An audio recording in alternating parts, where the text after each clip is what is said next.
If you look at a map, Oman and Yemen are like two peas in a pod. Both countries are located in the south of the Arabian Peninsula. They share the same heat, mountains, sea, religion, and language. 60 years ago, they were two poor Muslim monarchies struggling for basic survival. No roads, no healthcare, and no education. People lived in tents, herded livestock, drew water from wells, and brewed coffee over an open fire. But all that was half a century ago. And what about today? Oman is the Switzerland of the Middle East. Stable and developing without wars or revolutions, with free schools and hospitals, growing tourism, and beautiful modern hotels. Yemen, on the other hand, is one of the poorest countries in the world.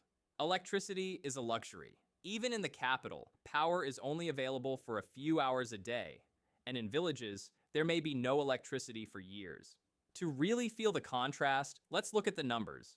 GDP per capita in Oman is $20,000, while in Yemen it is $430. That's a staggering 46-fold gap. The average salary in Oman is $2,000, while in Yemen it is $215. That's a difference of nearly 10 times. And today we'll explore how two once neighboring countries that were so similar, with roughly the same oil reserves, have become so different today. Let's start with the moment when the paths of Oman and Yemen began to gradually diverge. Yemen was a colony for a long time, but not a unified one. It was divided. The north was colonized by the Ottoman Empire and the south by the British. Two different rulers, two cultures, two ideologies. And when the empires left, the country remained divided not only by geography, but by ideology. In the north, the Yemen Arab Republic emerged, traditional, religious, oriented toward Saudi Arabia and the West. In the south, the People's Democratic Republic of Yemen, a socialist secular state under the Soviet umbrella. Two countries under one name, and such a division always ends the same way, with clashes, coups, and civil wars. Instead of building roads and schools or developing the economy, all resources were spent on internal conflict.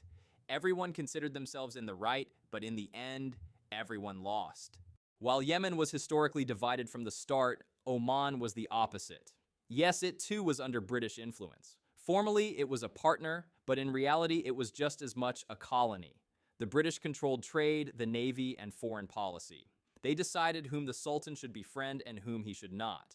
Yet despite all this, Oman remained a unified state without a division into north and south, without ideological opponents within.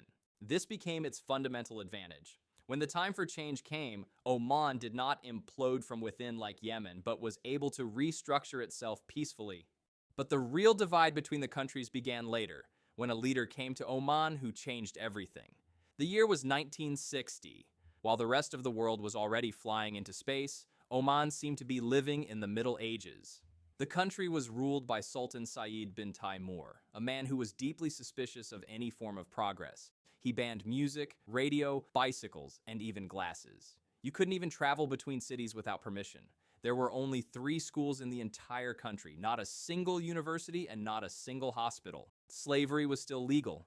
Then in 1962, oil was discovered in Oman, about 5 billion barrels. That's not much. By comparison, Saudi Arabia has reserves of over 260 billion barrels.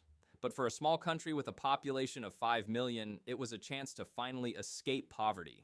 At the same time in Yemen, which had just gained independence from colonial rule, a bloody war for power was raging, a conflict that would last until 1970 and claim 200,000 lives. But let's return to Oman. As I mentioned, oil was discovered here in the 1960s, but the problem was that extraction was entirely controlled by the British.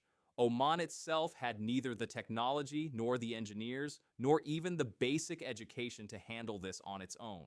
As a result, foreign companies controlled everything. Most of the revenue flowed out of the country, while the remainder went personally to Sultan Saeed and, of course, his inner circle. The people received nothing.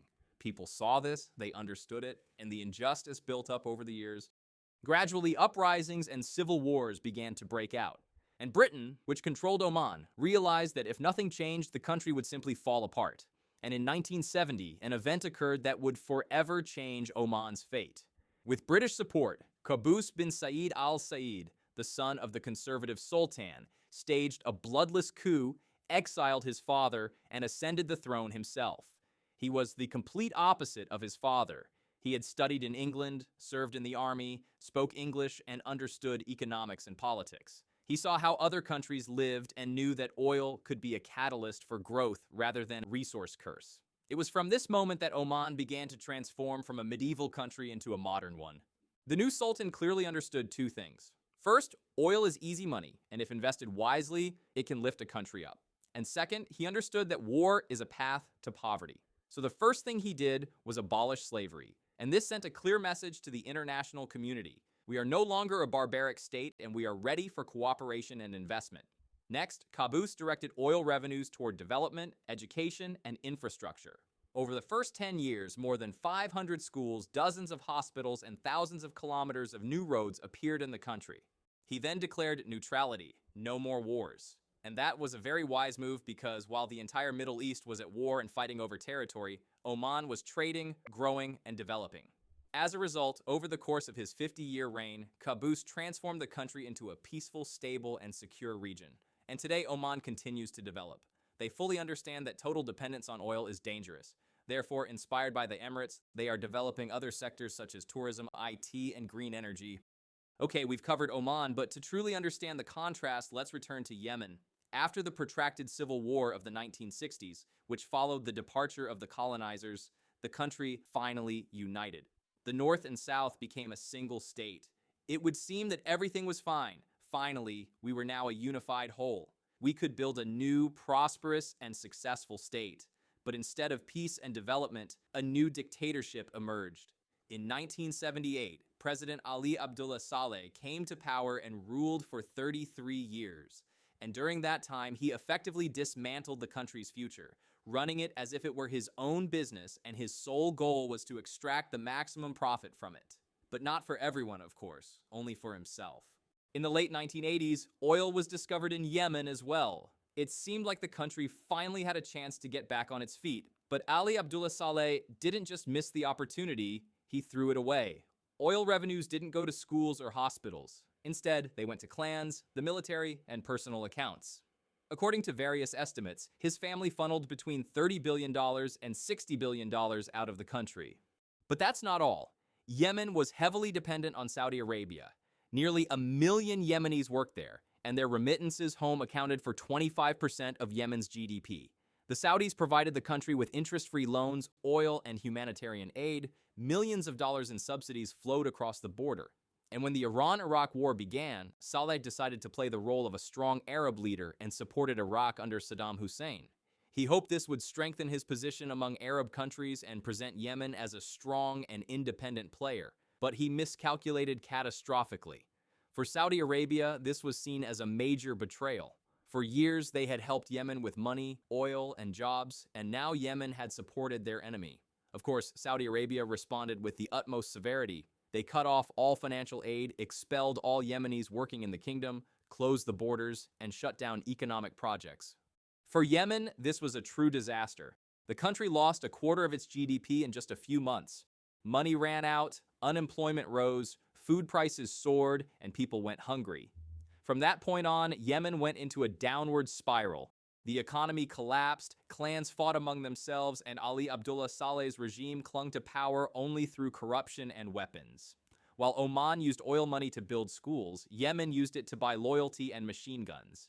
It was then that the difference between the two countries became irreversible. What is happening in Yemen now? The same thing that happened back in the 1960s. War. A country that once dreamed of development has once again become a battlefield, only now on a different scale. Since 2014, Yemen has been torn apart by a civil war between the government and the Houthis. But this has long since ceased to be an internal affair. It is a foreign war on Yemeni soil. On one side is Saudi Arabia and its coalition, on the other is Iran, which supports the Houthis. They are fighting for influence, and the people are suffering as a result. Bombings, blockades, famine. According to the UN, more than 20 million people are in need of humanitarian aid, and half the population lives on less than $2 a day. That's how the story turned out. The divergence between these two countries, which were so similar at the outset, lies not in religion, climate, or oil, but in the choices they made. Oman chose development and neutrality, while Yemen chose conflict and greed. And perhaps the main lesson here is that wealth does not begin with oil, but with the wisdom of those who manage it. If you like the video, don't forget to like and share it. See you in the future.